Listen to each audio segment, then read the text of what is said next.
ప్రియమైన దేవుని బిడ్డలారా, యేసుక్రీస్తు నామమున మీకందరికీ మరొకసారి నా శుభములు తెలియజేస్తూ ఉన్నాను. ఈరోజు దేవుడు నా హృదయంలో ఉంచిన కొన్ని మాటల్ని మీతో పంచుకోవాలని నేను ఆశపడుతూ ఉన్నాను. నిన్నటి దినంన నిన్న మధ్యాహ్నం నేను ఇంటికొచ్చిన తర్వాత కాసేపు పడుకుందాము అని చెప్పి నేను పడుకున్నాను.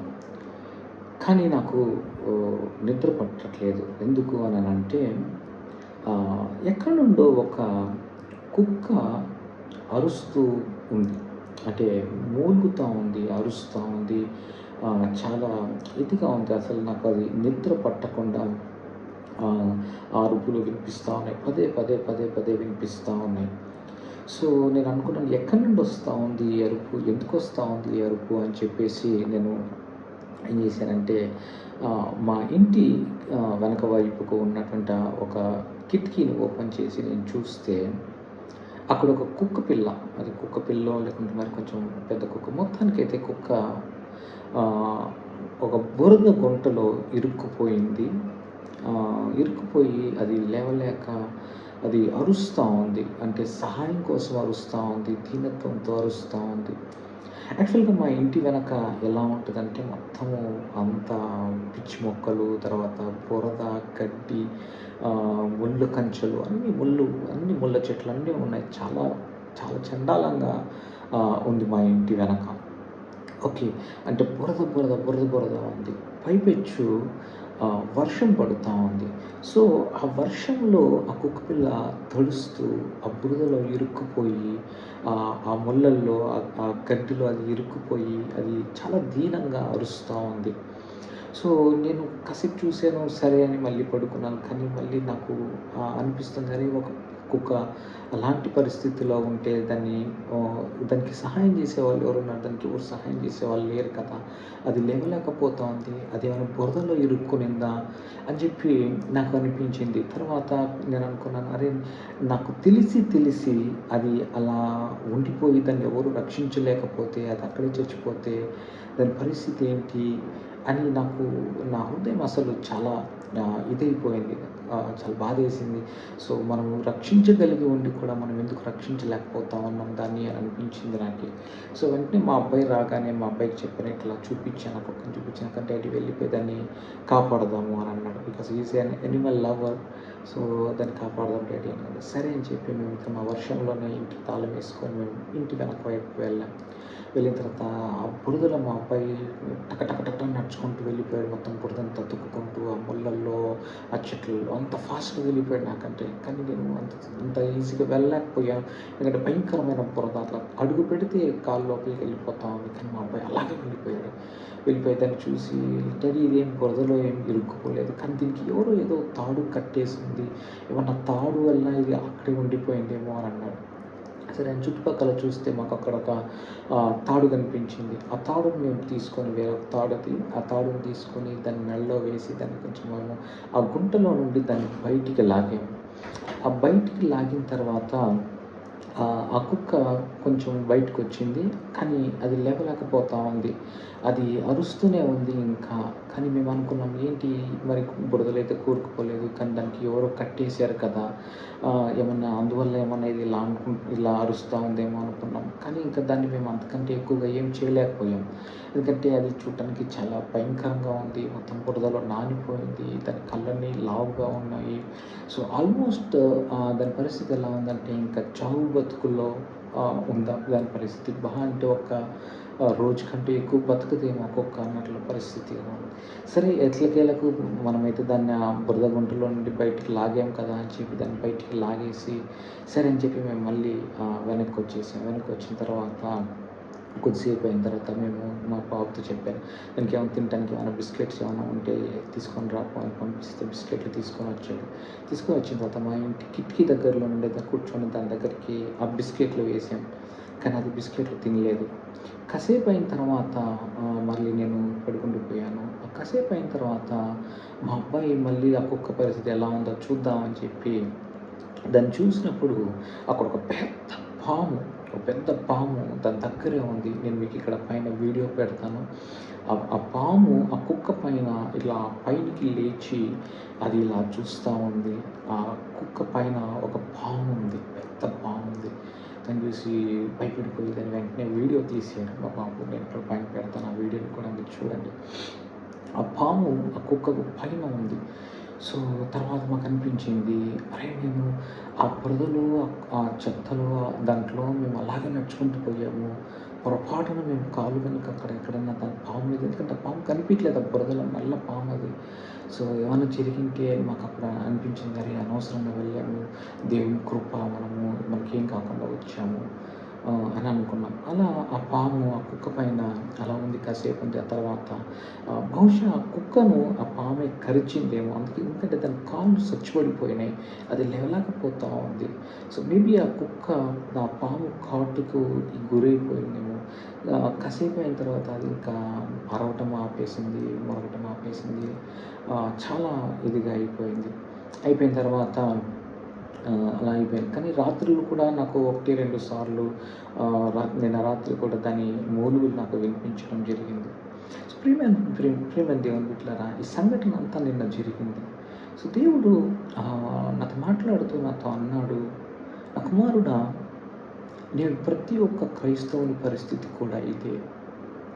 ఆ కుక్క ఏ విధంగా అయితే నిస్సహాయంగా ఆ బురద కుంటలో కూరుకుపోయి ఆ వర్షంలో తడుస్తూ, దానికి సహాయం చేసేవాళ్ళు ఎవరూ లేక, దాన్ని కాపాడే వాళ్ళు ఎవరూ లేక, అది ఒక్కతే అక్కడే మూలుగుతూ సహాయం కొరకు ఎదురు చూస్తూ ఉంది, అరుస్తూ ఉంది. ఎవరైనా వచ్చి సహాయం చేస్తారేమో అని, తనను ఎవరైనా కాపాడుతారేమో అని.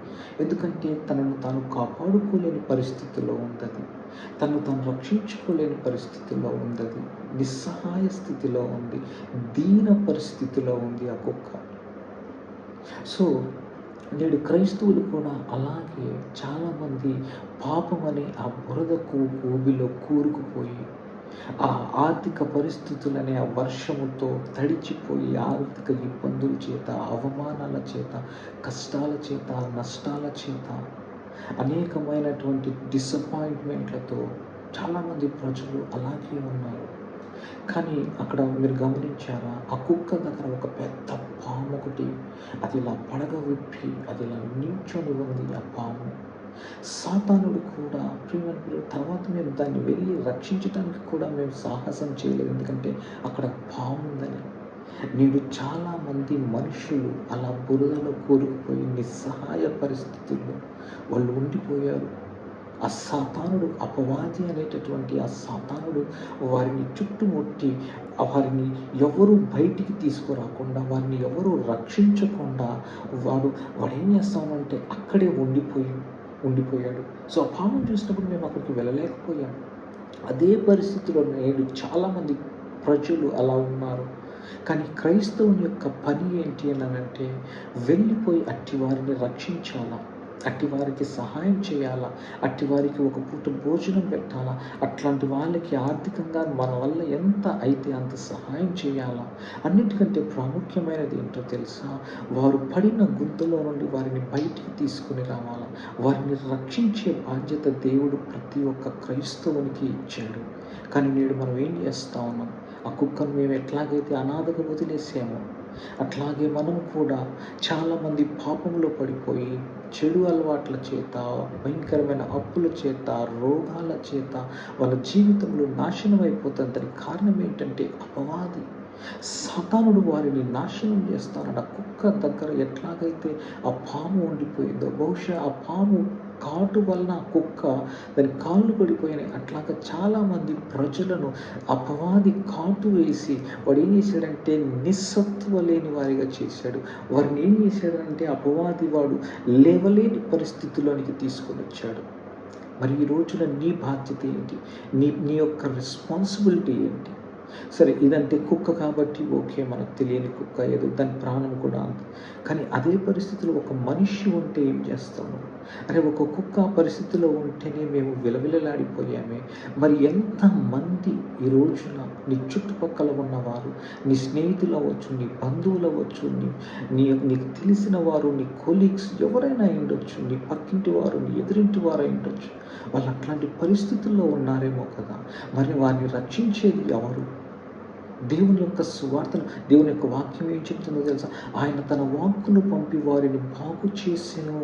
ఆయన తన వాక్కును పంపి వారిని బాగు చేశాడంట. అంటే ఆయన తన వాక్కును పంపాడు. ఎవరికి పంపాడో తెలుసా? నీకు పంపించాడు ఆయన. మరి ఆ వాక్యమును నువ్వు వెళ్ళిపోయి చెప్పాలా వారికి? నువ్వు వెళ్ళిపోయి, ఎందుకనంటే వారు వినకుండా వారు ఎట్లా విశ్వసించుదురు? వినకుండా వాళ్ళు ఎట్లా విశ్వసిస్తారు? అంటే పంపబడకపోతే వాళ్ళు ఎట్లు ప్రకటించుదురు అని కూడా ఉంటుంది. అంటే ఎవరో ఒకరు పంపిస్తే వాళ్ళు వెళ్ళిపోయి చెబితే ఆ చెప్పిన దాన్ని వాళ్ళు విని వాళ్ళు దాంట్లో నుండి బయటకు వస్తారు. ఈ రోజున దేవుడు మనల్ని పంపిస్తూ ఉన్నాడు. ఈ రోజున నువ్వు వెళ్ళి ఆ సువార్తను వారికి ప్రకటించినప్పుడు ఆ వాక్యము వారు విని దేవుని యందు విశ్వాసం ఉంచి వారు ఆ గుంటలో నుండి బయటికి రాగలరు కదా. ఆయన వాక్యము వారిని బయటికి తీసుకొని వస్తుంది కదా. వారి అనారోగ్యంలో నుండి, వారి యొక్క పరిస్థితుల్లో నుండి బయటికి తీసుకొని వస్తుంది కదా. కానీ నువ్వేం చేస్తా ఉన్నావు? నువ్వు కూడా వాళ్ళతో పాటు కలిసి సినిమాలకు వెళ్తా ఉన్నావు. నువ్వు కూడా వాళ్ళతో పాటు కలిసి వెళ్ళి బార్ షాపుల్లో కూర్చుంటున్నావు. వాళ్ళతో కలిసి పిచ్చాపాటి మాటలు మాట్లాడుతూ ఉన్నావు. సమయాన్ని వృధా చేస్తూ ఉన్నావు. కానీ ఒక్కసారన్నా సరే నీవు దేవుని సువార్తను వారికి ప్రకటించావా? వాళ్ళకు దేవునిని గూర్చిన మాట వాళ్ళకు చెప్పావా? దేవుని ప్రేమను వాళ్ళకు ప్రకటించావా? అది నీ రెస్పాన్సిబిలిటీ కదా. వాళ్ళు నాశనమైపోయి, వారు నరకానికి వెళ్ళిపోయి, వారి ఆత్మలు నశించిపోతూ ఉంటే నువ్వు చూస్తూ ఉంటావా? ఇంకెంతకాలము ఇలా సోమరిపోతుతో, ఇలా సోమరితనము కలిగినటువంటి క్రైస్తవుడిగా నువ్వు ఉండిపోతావు? రక్షణ నీకు వచ్చింది కదా, ఆ రక్షణను ఇతరులకు నువ్వు పంచవా? అది నీ బాధ్యత కాదా? ఈరోజు దేవుడు నీతో సూటిగా మాట్లాడుతూ ఉన్నాడు. ప్రియ స్నేహితుడా, నీకు తెలిసిన దేవుని వాక్యమును ఇతరులతో పంచుకొని వారిని మందిరానికి నడిపించి వారి ఆత్మలు నశించిపోకుండా వారిని రక్షించే బాధ్యత నీది, నాది. హల్లెలూయా, హల్లెలూయా. చెప్పేవాడు లేకపోతే వాళ్ళు ఎట్లా విశ్వసిస్తారండి? వాళ్ళకి తెలీదు. వాళ్ళు నిస్సహాయ స్థితిలో ఉన్నారు. అపవాది చేత బంధింపబడి ఉన్నారు. దాని కాళ్ళకి ఏదో తాడు కట్టేసి ఉంది ఆ కుక్కకి. అట్లా సాతానుడు అనేకమైన బంధకాలతో, సంఖ్యలతో వాళ్ళని బంధించి పెట్టాడు. వారిని కాటు వేసాడు. వారి జీవితంలో నాశనమైపోతా ఉన్నాయి. నువ్వు చూస్తూ ఉంటావా? ఇంకెంతకాలం చూస్తూ ఉంటావు? ఈ రోజున దేవుడు నీతో మాట్లాడుతూ ఉన్నాడు. నీ జీవితం ఒక సాక్ష్యం అవ్వాలా? దేవుడు నీ జీవితంలో ఎట్లాగైతే ఆయన కార్యాలు చేశాడో అట్లాగా ఆ కార్యాలను గురించి వారికి వివరించు. దేవుడు వాళ్ళను కూడా బయటికి తీసుకొని వస్తాడన్న నమ్మకం, విశ్వాసం వారికి కలిగించు.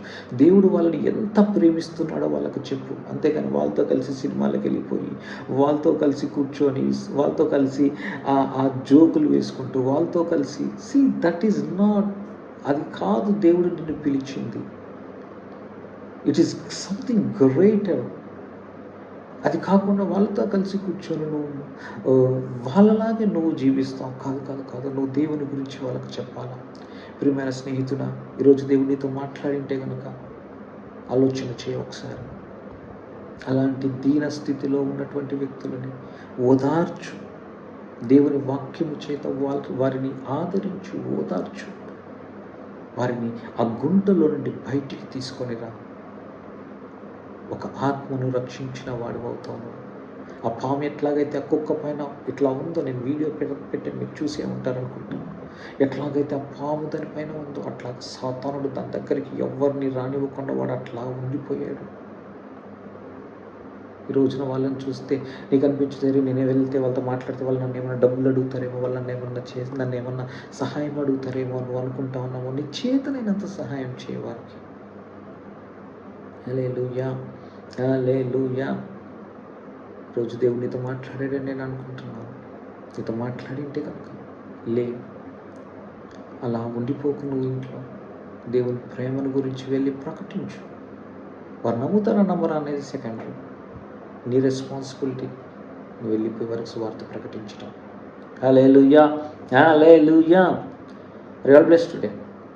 If you like this video, if God blessed you, share this video to others. Encourage the people. Hallelujah. God bless you. See you again next time.